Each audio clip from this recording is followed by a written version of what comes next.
Muy buenas noches, mi nombre es Juan Carlos Serpa, soy médico electrofisiólogo y trabajo en el Hospital del Corazón en São Paulo, en Brasil. Quiero aprovechar de agradecer al comité organizador por esta invitación para participar del Congreso Internacional de Cardiología auspiciado por la Fundación del Valle de Lili y que es un gran placer participar y contribuir con ustedes. Hablemos de cardioneuroablación.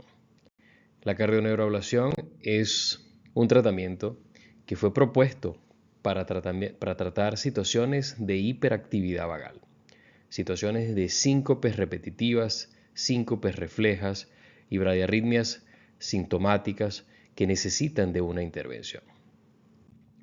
Cuando vamos a revisar las indicaciones de las guías actuales, vemos que la propuesta de las guías actuales es en dividir el tratamiento del síncope reflejo en el fenotipo vasodepresor, donde tenemos varias alternativas como aumento de la ingesta de líquido, aumento de la ingesta de sal, disminución de las drogas hipotensoras y entrenamiento de maniobras para abordar las crisis de síncope. Por el otro lado, tenemos las síncopes cardioinhibitorias con predominio cardioinhibitorio en pacientes mayores que 40 años. La indicación de marcapaso implantable es recomendada, pero ¿qué hacemos en situaciones de pacientes jóvenes y de pacientes con síncopes malignas, donde el implante de marcapaso no acaba siendo deseado ni por el paciente, ni por la familia, ni por nosotros médicos? ¿Qué hacemos en estos casos? La cardioneuroablación, idealizada de los años 90, ha demostrado su efectividad en el síncope vasovagal con buenos niveles de evidencia, con un estudio randomizado, varios registros y varios estudios observacionales. Hemos comprobado su aplicación a través de estudios observacionales y casos y reportes de casos para tratamiento del bloqueo auriculoventricular funcional. Y tiene un cierto papel en el tratamiento de la fibrilación auricular cuando es de predominio vagal. Y como parte de las síncopes reflejas, vemos un ejemplo objetivo del tratamiento de inervación con eficacia en casos de síndrome de seno carotídeo. Veamos un ejemplo de una paciente joven de 19 años que acompaña conmigo desde 2016 por tener crisis de síncopes repetitivas caracterizadas por pérdida transitoria del nivel de conciencia.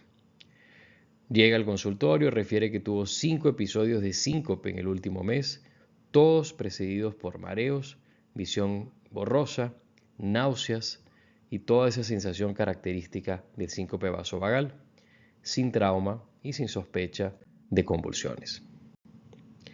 Realizamos toda una extensa evaluación no invasiva desde electrocardiograma, el cual era normal, evaluación neurológica con electroencefalograma, con tomografía y exámenes no invasivos como ecocardiograma para definir la ausencia de alteración estructural y un holter de 24 horas. Y cuando vamos a las pruebas de provocativas como la mesa basculante, la prueba de TIL test, conseguimos este tipo de respuesta. Una asístole intensa, masiva, con una duración de 45 segundos, cuando recupera todavía persiste un ritmo de la unión y tiene la correlación con los síntomas de la paciente. En estos casos, para comprobar que esto es causado por efecto vagal y por hipertonía vagal, podemos tener una herramienta muy útil que es la prueba de atropina. La atropina acaba bloqueando el efecto del vago completamente y nos define si este paciente tiene una hipertonía vagal o no y nos ayuda a predecir el resultado que vamos a tener al realizar una ablación para denervación endocárdica a través de la ablación por radiofrecuencia. Y vemos una prueba de atropina típica donde el paciente comienza con una bradicardia severa de 46 latidos por minuto, sintomática, y que al hacer la infusión de 2 miligramos de atropina, esta frecuencia aumenta hasta 103 latidos por minuto, 123% comparado con la frecuencia basal. Y vemos que la conducción auriculoventricular también se mejora con la infusión de atropina, eliminando el efecto del vago, y aumenta el punto de Benkevac a 182 latidos por minuto, con un incremento de 82%. Todo esto se originó por ideas de un médico brasilero, el doctor José Carlos Pachón, quien llevó el efecto de denervación observado en la ablación de fibrilación auricular para el tratamiento de síncope neurocardiogénica, bloqueo AV funcional y disfunción del nodo sinusal, identificando dos tipos de endocardio, uno relacionado al miocardio normal, el compacto, y el otro el miocardio fibrilar, donde encuentra un entrelazamiento de entre fibras nerviosas y fibras musculares del corazón, en donde el impulso eléctrico pasa con dificultad y es característico de inervación parasimpática. Y al realizar ablación en estos puntos se consigue un efecto de inervación con aumento de frecuencia cardíaca y mejora del ciclo de Benkevac y de la conducción auriculoventricular. Se conocen 4 principales áreas relacionadas a los plexos ganglionares epicárdicos que podemos accesar por acceso endocárdico y realizar ablación por radiofrecuencia tanto en la aurícula derecha relacionado a la vena cava superior, al septo interauricular alto y al septo interauricular bajo, y en la aurícula izquierda también en la superficie anterior a la vena pulmonar superior derecha, septo interauricular alto, techo de seno coronario y una región también relacionada a los ganglios cardíacos izquierdos cerca de la unión de las venas pulmonares izquierdas con la aurícula. En 2015 describimos un método para evaluar el efecto de la estimulación del nervio vago sobre el corazón, y esto aplicado a los procedimientos electrofisiológicos y a la cardioneuroablación, utilizando un neuroestimulador fabricado específicamente para estas pruebas que permite aplicar una estimulación de alto voltaje con frecuencias bien altas de 50 y 30 Hz y con pulsos bien cortos, con el intuito de hacer estimulación de alta frecuencia del nervio. Capturando el nervio conseguimos el efecto sobre el corazón, fuera del corazón. Y esto lo realizamos a través de un acceso endovascular. Subimos el catéter por la vena yugular interna y lo posicionamos cerca de la emergencia del nervio vago de la base del craneal. En este punto, estos parámetros de estimulación consiguen una respuesta adecuada de la estimulación del nervio vago. Y veamos un ejemplo cuando se realiza esta estimulación. Al empezar la estimulación vagal extracardíaca, se obtiene una asístole inmediata, muy parecida a esa a la que vimos espontáneamente durante el tilt test. Y con ajustes de la estimulación podemos definir el efecto sobre el nodo sinusal y también sobre el nodo aurículo-ventricular. Y de esta forma conseguimos definir el tipo de acción del nervio vago sobre el nodo sinusal y sobre el nodo aurículo-ventricular. Y tenemos los parámetros basales para poder hacer el efecto de inervación con ablación y ver si conseguimos eliminar este tipo de respuesta con la cardioneuroablación. Identificamos áreas dentro del corazón, entonces tenemos aquí una representación de la aurícula izquierda y en donde vemos un tejido en morado, que sería el tejido normal, y el tejido relacionado a estos potenciales fraccionados, que son las áreas blancas marcadas en un mapeamiento electroanatómico. En estos puntos se entrega la radiofrecuencia y se hace ablación de este tejido con disminución de los potenciales y evaluando los efectos de denervación parasimpática como aumento de la frecuencia cardíaca y mejora de la conducción aurículo-ventricular, definiendo áreas en la aurícula izquierda sobre la vena pulmonar superior derecha, toda esa superficie del septo interauricular, en la área 3 abajo en el septo inferior y relacionado a las venas pulmonares izquierdas en la área 4. Vemos que durante el inicio de la aplicación de radiofrecuencia, el ciclo de medida de frecuencia cardíaca se encorta como efecto de inervación. La frecuencia sinusal aumenta con ablación y es un efecto que no estamos acostumbrados a verlo durante los tratamientos de ablación con radiofrecuencia, en este caso por efecto de inervación parasimpática. Y cada vez que realizamos tratamiento en algunas áreas, chequeamos que el efecto de inervación. Aquí parece muy bien, porque, esperen un poco, vamos a chequearlo y vamos a revisar realmente porque estimulamos el vago derecho inicialmente y ahora subimos nuestro catéter para estimular el vago izquierdo. ¿Y será que existe algún efecto de diferencia entre inervación del vago derecho y el izquierdo? Cuando estimulamos el vago izquierdo, vemos que persiste un efecto de estimulación vagal.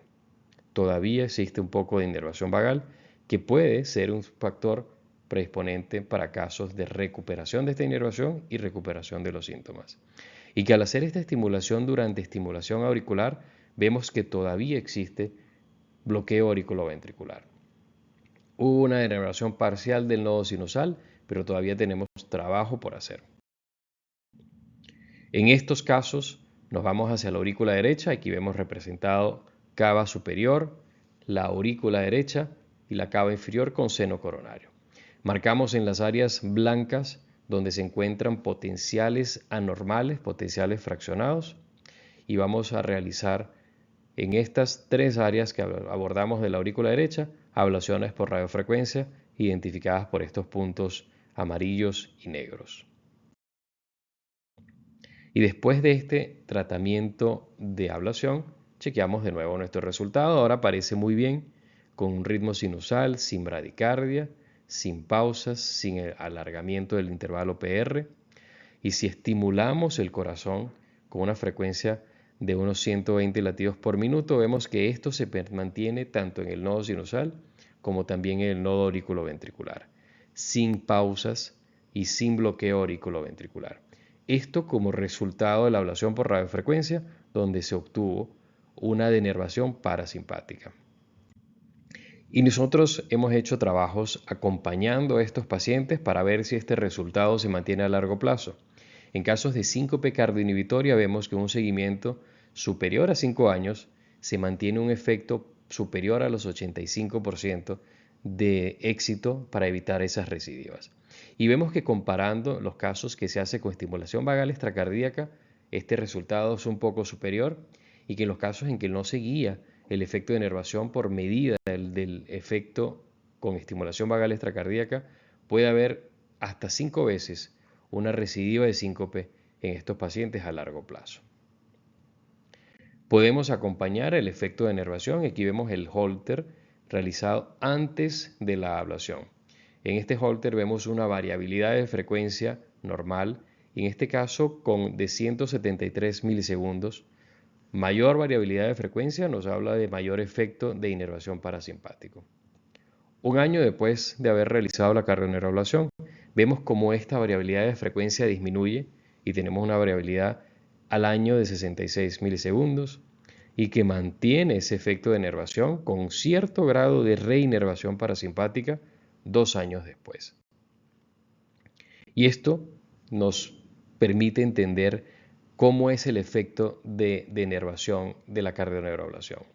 A diferencia de estados como insuficiencia cardíaca o como estados post-isquemia, vemos que el efecto del parasimpático se reduce por un aumento del tono simpático, lo que está relacionado con efectos de proarritmia y aumento de riesgo para muerte súbita o complicaciones cardiológicas en este grupo de pacientes.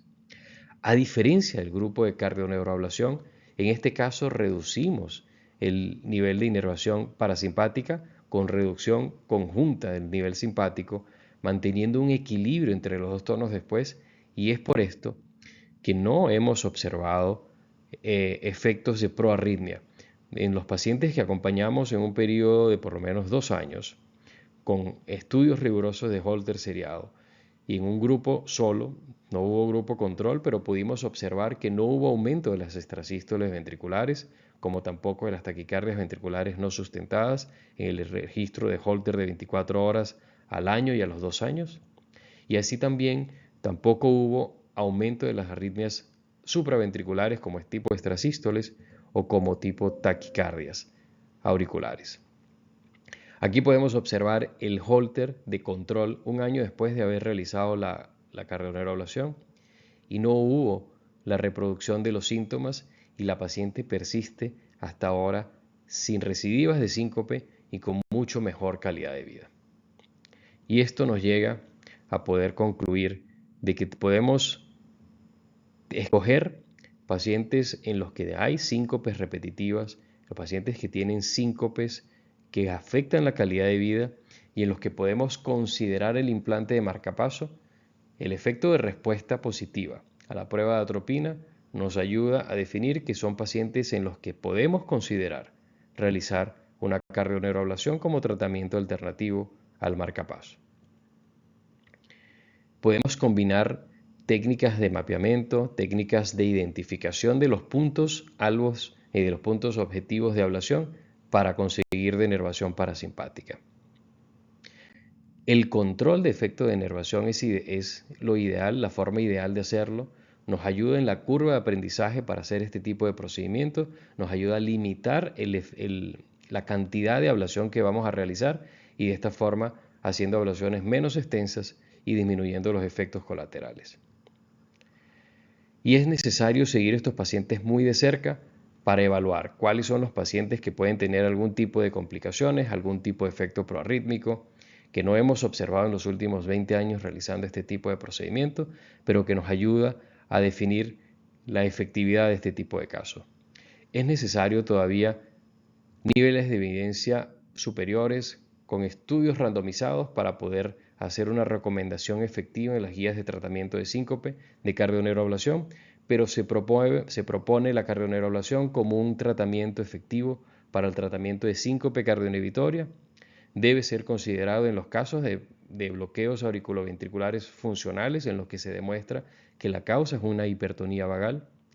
En los casos de fibrilación auricular vagal estamos desarrollando trabajos para definir si podemos conseguir mejores resultados en este tipo de pacientes y en otros tipos de situaciones como síndrome de seno carotidio, síncopes relacionadas a deglutición o situaciones de hipertonía vagal, la cardioneuroablación se propone como una alternativa eficaz de tratamiento, segura y que tiene un buen efecto sobre la calidad de vida. Nos vemos dentro de poco para las preguntas y espero que tengamos una muy buena discusión. Muchísimas gracias.